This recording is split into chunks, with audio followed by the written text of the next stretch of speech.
Ամեն մարդ այս կյանքում առաքելություն ունի, սիրելիներ, չկա մեկ հոգի այս աշխարհի մեջ, որ աննպատակ այս աշխարհում ծնվի։ Անկամ երեխան, երբ որ ծնվում է, մի քանի օր ապրում մահանում է, իր առաքելությունը այդտեղ է։ Ինչու՞։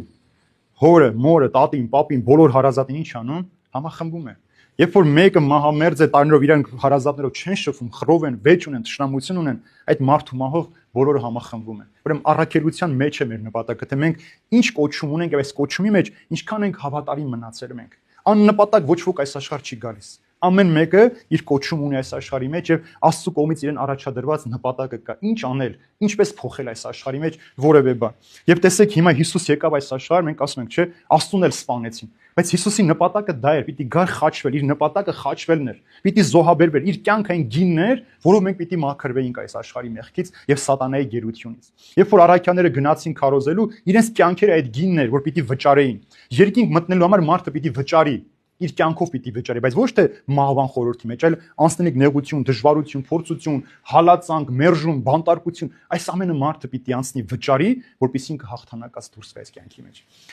Պատերազմի ժամանակ շատ մարդիկ տղաներ զոհվեցին, մեր քաղաքի մեջ շատ երիտասարդներ զոհվեցին, բայց շատերի ծնողները, որ մինչ այդ պահ Աստծուն չէին ճանաչում, մկրտված չէին, այսօր մկրտվել են, քրիստոնյա են դարձել, եկեղեցի են դարձել, բարեպաշտ հավատացել, կային որ բաժանված են, միացել են։ Տեսեք, ամեն միջոց օգտագործվել է նպատակը, որպեսզի յուրաքանչյուր մարդուն դեպի փրկություն առաջնորդի։ Եթե Տերն ուզում է, որ ես տառապեմ, իմ տառապանքի միջից որևէ մեկին փրկություն պիտի բերի, ես այդ տառապանքը պիտի անցնեմ այդ մեկին փրկություն, առանց տրտնջալու, առանց դժգոհելու։ Եթե Տերը ուզի, որ ես վաղը մեկ ուրիշ տեղում լինեմ, ես պիտի գնամ, ավելի վատ պայմաններ ունենամ, նեղության մեջ լինեմ, բայց նպատակը մեկ է՝ այդ տեղի ապրող մարդկանց փրկություն բերելու համար։